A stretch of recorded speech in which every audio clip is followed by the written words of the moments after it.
Class 12th।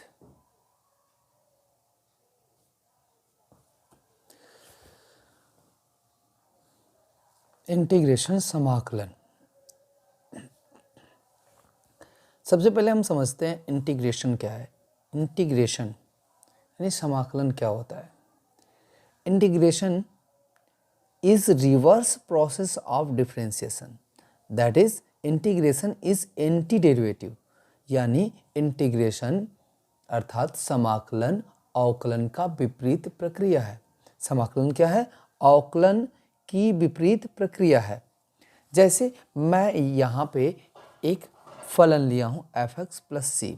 f(x + c) का अगर अवकलन करने से हमें f(x) प्राप्त होता है तो सिंपल सी बात है कि इस अवकलन का विपरीत समाकलन होता है।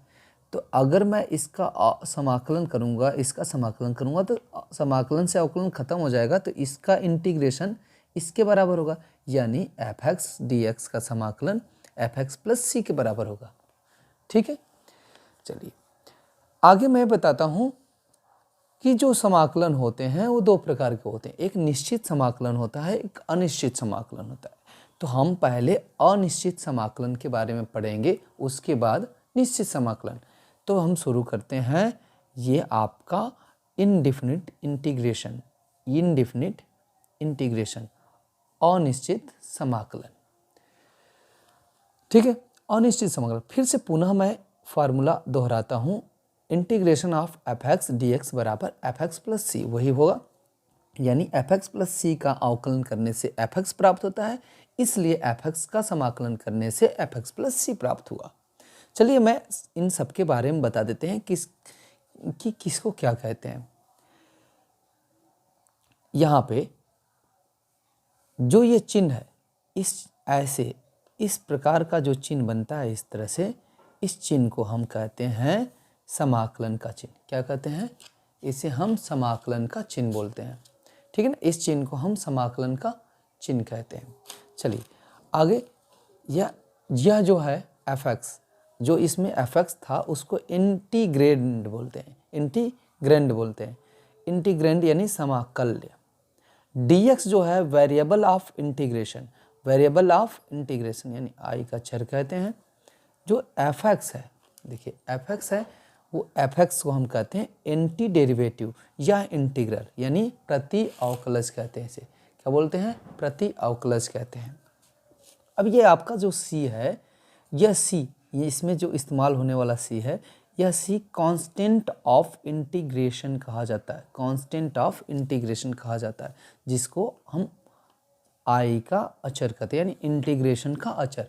यह एक नियतांक वैल्यू होता है, नियत वैल्यू होता है। इतनी बात सबको समझ में आ गई होगी समाकलन के बारे में। चलिए हम समाकलन के फार्मूला, ठीक ना, फार्मूले की तरफ चलते हैं। समाकलन के फार्मूले, तो समाकलन के फार्मूले हम अवकलन से ही प्राप्त करेंगे। चलिए हम एक अवकलन का सबसे बेस्ट और बेसिक फार्मूला लेता हूँ। पहला यह है अवकलन का एक यह फार्मूला है, x⁴n+1 बटे में n+1। इसका अवकलन हम करते हैं तो हमें प्राप्त होता है n। जैसे मैं आपको करके दिखा देता हूँ। देखिए d/dx हमको अवकलन करना था x⁴n+1 बटे में n+1 का। अगर हम इसका अवकलन करते हैं तो देखिए n+1 कांस्टेंट है, बाहर कर लेंगे, फिर हम लिख देते हैं d/dx x⁴n+1। ठीक ना। देखिए क्या होता है अवकलन में, ये घात जो होती है x कहते हैं बाहर आ जाती है, यानी 1/n+1, और जो इसकी घात थी बाहर आई n+1। तो क्या हो गया, x⁴n+1, और इसमें से एक कम करते हैं घात, यानी आपका n+1 से n+1 कट गया, बचा क्या भाई, x⁴n। यानी जब हम इसका अवकलन कर रहे हैं तो इतना प्राप्त हो रहा है, तो जाहिर सी बात है कि इसका समाकलन करेंगे तो हमें इतना प्राप्त होना चाहिए। यानी हमारा जो फार्मूला यहाँ पे है समाकलन का x पावर n, यानी इसका समाकलन करने से हमें x पावर n+1 बटे में n+1 प्लस सी प्राप्त होता है, जहाँ n -1 के बराबर नहीं होना चाहिए। n की वैल्यू कभी भी -1 नहीं होनी चाहिए। चलिए आगे हम बात करते हैं। अगला फार्मूला हमारा है दूसरा फार्मूला d। मैंने लिया है नॉर्मल वैल्यू। अगर x का हम अवकलन करते हैं तो 1 आता है, तो उसी प्रकार 1 का समाकलन कितना होगा, x होगा। x का अवकलन 1 होता है, तो 1 का समाकलन integration of 1 dx equal to x। अब प्लस सी, यह इंटीग्रेशन कांस्टेंट हम लगाएंगे। चलिए अभी समझ में आएगा इंटीग्रेशन कांस्टेंट क्यों लगाते हैं। चलिए मैंने एक c कांस्टेंट वैल्यू लिया है c, d/dx, यानी किसी भी कांस्टेंट का हम अवकलन करते हैं तो 0 प्राप्त होता है। तो देखिए 0 का हम इंटीग्रेशन करेंगे तो 0 का इंटीग्रेशन क्या होगा भाई, कांस्टेंट ही होगा, क्योंकि कांस्टेंट का डिफरेंशिएशन 0 हुआ तो 0 का इंटीग्रेशन कांस्टेंट होगा, तो ये कांस्टेंट है। इसीलिए हम कह सकते हैं इसमें +0, इसमें भी +0, तो अगर +0 है तो 0 का इंटीग्रेशन भी तो हुआ होगा, तो इसीलिए सब में कांस्टेंट जोड़ा जाता है, क्योंकि कांस्टेंट का अवकलन 0 होता है। चलिए हम कुछ ट्रिग्नोमेट्री फंक्शन के फार्मूले आपके सामने आपको दिखाते हैं। ठीक है, ये फार्मूले आप याद कर लीजिए। अगर आपको अवकलन आता है तो समाकलन के फार्मूले बहुत ही इजी है। देखिए अवकलन के हिसाब से ही मैं फार्मूला आपको समझा रहा हूँ। अगला मेरा formula sine x. Sine x का अवकलन क्या होता है, कास एक्स। तो जाहिर सी बात है कास एक्स का समाकलन साइन एक्स होगा, तो cos x integration of cos x d x बराबर साइन एक्स प्लस सी।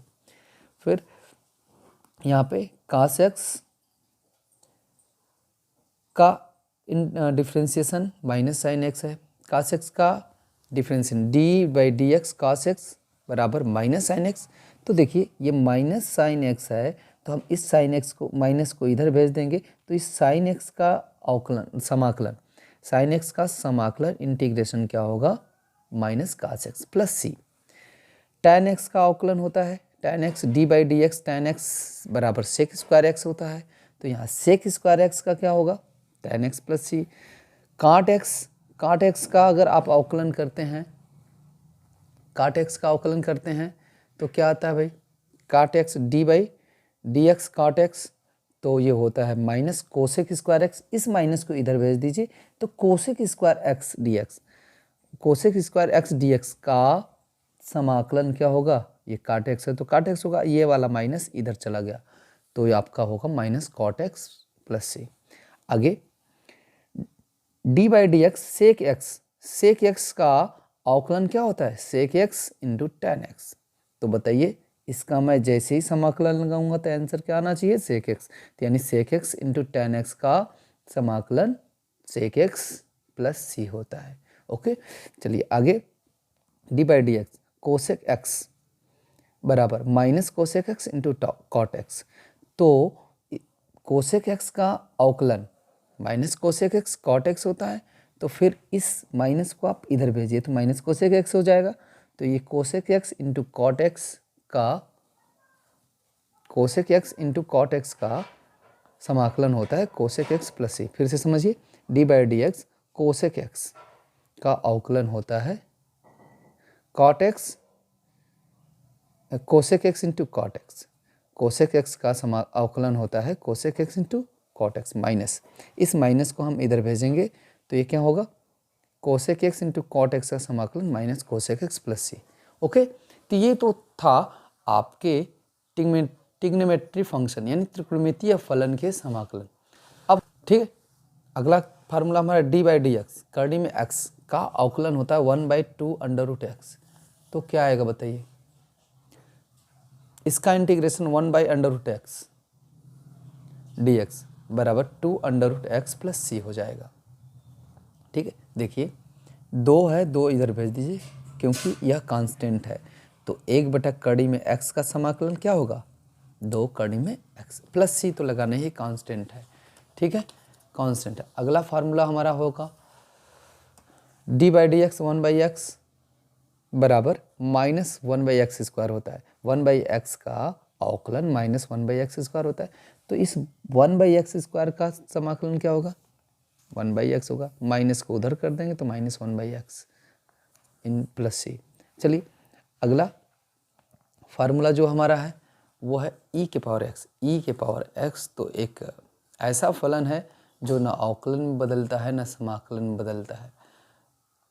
d/dx e के पावर x का अवकलन भी e के पावर x होता है, तो e के पावर x का समाकलन e के पावर x प्लस सी ही होगा।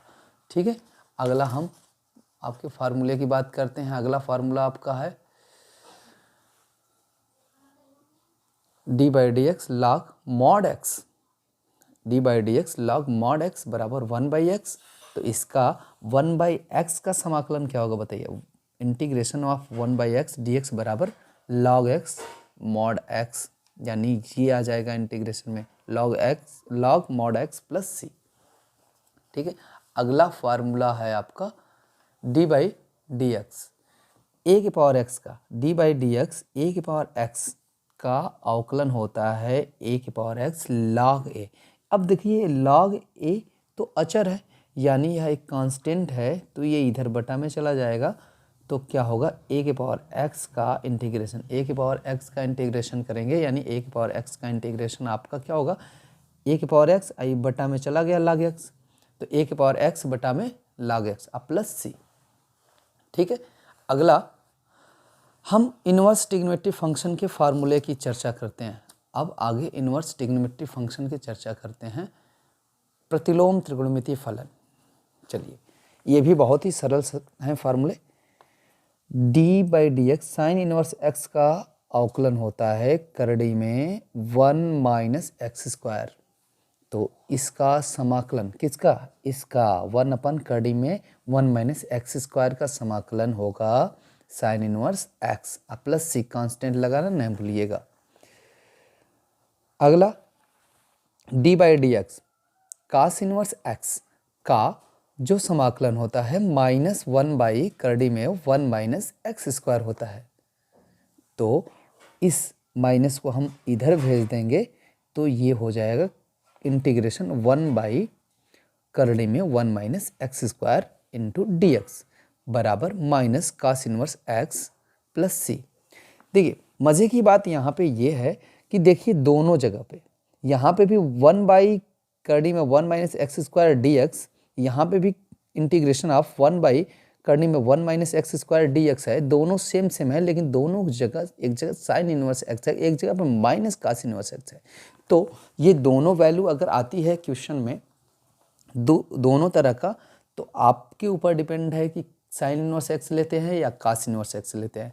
जिस तरह की ज़रूरत होगी उस तरह की वैल्यू आप इस्तेमाल करिएगा। साइन की ज़रूरत पड़ेगी तो साइन इस्तेमाल करेंगे, कास की ज़रूरत पड़ेगी तो कास के फॉर्म में इसी फार्मूले को लिखेंगे। ठीक है, आगे इसी क्रम में अगला फार्मूला हमारा है d/dx tan इनवर्स x बराबर 1/1 प्लस x² होता है, यानी tan इनवर्स x का अवकलन 1/1 प्लस x² होता है। तो देखिए अब समाकलन किसका होगा भाई? 1/1 प्लस x² का। 1/1 प्लस x² का समाकलन होता है tan इनवर्स x, यानी यहाँ पे tan इनवर्स x का अवकलन 1/1 प्लस x² हुआ, तो 1/1 प्लस x² का समाकलन होगा tan inverse x plus c. ठीक है, अगला हमारा फार्मूला है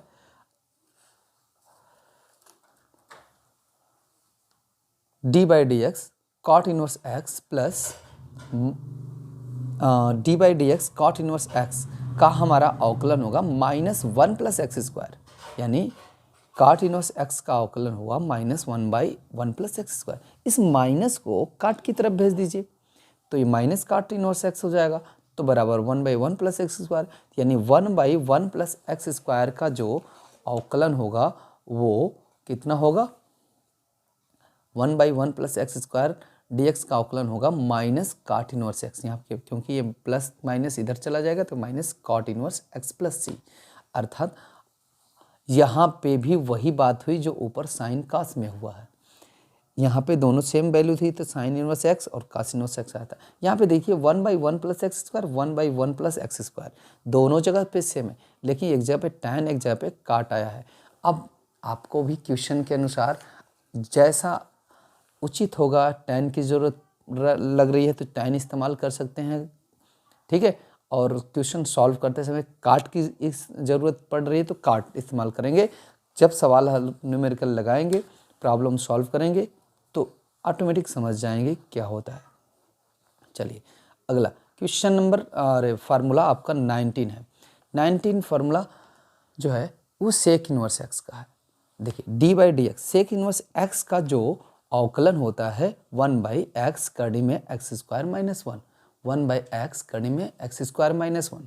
तो अब हमको समाकलन करना पड़ेगा 1/x कड़ी में एक्स स्क्वायर माइनस 1, यानी 1/x कड़ी में x square minus 1 into D x का इंटीग्रेशन कर रहे हैं तो हमें क्या प्राप्त होगा, सेक स्क्वायर, अरे सेक इनवर्स एक्स क्या प्राप्त होगा, सेक इनवर्स एक्स प्लस सी, ठीक है। अगला फार्मूला हमारा है कोसेक का, D by d x cosec inverse x, यानी कोसेक इनवर्स एक्स का जो अवकलन होता है -1/x कड़ी में एक्स स्क्वायर माइनस 1। फिर पहले की तरह इस माइनस को कोसेक की तरह भेज देंगे तो यह आपका इंटीग्रेशन होगा 1/x कड़ी में x square minus 1 into D x का जो समाकलन होता है वो क्या होगा, माइनस कोसेक इनवर्स एक्स, क्या होगा, minus cosec inverse x plus c. Clear है। इतने फार्मूले आपको समझ में आए, अगर ये समझ में आया तो प्लीज़ हमारे चैनल को सब्सक्राइब नहीं किए हैं तो सब्सक्राइब कर लीजिएगा और इसे अधिक से अधिक शेयर करें और लाइक करें। चलिए हम आगे कुछ ऐसे समाकलन आपको बताते हैं जिनका अवकलन नहीं हम फार्मुलेट करते हैं, जैसे tan x, integration of tan x। अब इंटीग्रेशन ऑफ tan x का जो समाकलन होता है minus log cos x plus c. tan x का समाकलन क्या होता है, minus log cos x plus c. अगर इस माइनस को हम cos x अंदर ले जाएंगे तो 1/cos x हो जाएगा, तो 1/cos x को हम sec x लिख सकते हैं, क्योंकि log का नियम होता है कि log के बाहर जो भी वैल्यू होती है वो पावर में चली जाती है। तो पावर cos के पावर -1 का मतलब 1/x होगा, तो ये 1/cos x का मतलब sec x होगा। चलिए अगला फार्मूला है cot x। इसी प्रकार से cot x में दो फार्मूले नहीं होते हैं। जैसे यहाँ पे tan x का था minus cos x minus log mod में cos x प्लस सी, और इस माइनस को हटाया है तो यह cos sec में बदल गया है। लेकिन cot x dx का इंटीग्रेशन जो होता है, cot x का इंटीग्रेशन वो log मॉड में sin x होता है, केवल क्या होता है, sin x। अगला फार्मूला है, बहुत ही उपयोगी फार्मूला है कोसेक x का। कोसेक x का अगर आप समाकलन करना चाहते हैं तो ये होगा log cosec x minus cot x। log cosec x का समाकलन क्या करेंगे, cosec x minus cot x plus c, ठीक है। इस फार्मूले का दूसरा रूप क्या है, अगर इसको आप सॉल्व करेंगे त्रिकोणमितीय नियम के आधार पे तो यह खुद ही cosec x minus cot x tan x/2 में परिवर्तित हो जाएगा। यानी यहाँ पे एक और फार्मूला बन जाता है log tan x/2 प्लस सी, log tan x/2 plus c, ठीक है। चलिए अगला फार्मूला हमारा है sec x dx। sec x dx का अगर आप इंटीग्रेशन करते हैं तो आपका प्राप्त होगा log sec x plus tan x mod में, log मॉड में sec x plus tan x। Cosec में क्या हुआ, कोसेक माइनस cot x। सेक का क्या होगा, sec x plus tan x, दोनों log है, log, ठीक है, प्लस सी। अब इसको अगर आप सॉल्व करते हैं sec x, जैसे कोसेक x और cot x को सॉल्व किए हैं तो आपका tan x/2 प्राप्त हुआ है। उसी प्रकार से sec x और tan x को सॉल्व करेंगे तो tan π/4 प्लस x/2 प्राप्त होगा, ठीक है। ये त्रिकोणमितीय नियम से सॉल्व होंगे। आगे हम थ्योरेटिकल पढ़ेंगे तो इन कुछ फार्मूले को हम प्रूव करके देखेंगे, ठीक है ना। इस प्रकार के फार्मूले को प्रूव करेंगे कि कैसे आया है प्लस सी। क्लियर है। आगे हम बात करते हैं, कि कुछ स्पेशल प्रकार के फार्मूले हैं जिनको हम आगे बाद में पढ़ेंगे। अभी तक आप इतने ही फार्मूले आप तैयार रखिए, ठीक है, अगली क्लास में हम आपके एक्सरसाइज के साथ मिलेंगे। तब तक अगर आप हमारे चैनल को सब्सक्राइब नहीं किए हैं तो सब्सक्राइब कर लीजिए और लाइक शेयर करना न भूलिए। Thank you so much. तब तक अगर ये वीडियो आपको अच्छा लगा तो कमेंट करके बताइए। अगर मेरे चैनल को सब्सक्राइब नहीं किए तो सब्सक्राइब कर लीजिए पूर्वांचल ज्ञान गुरुकुल एकेडमी को। अधिक से अधिक शेयर करिए, लाइक करिए। Thank you so much.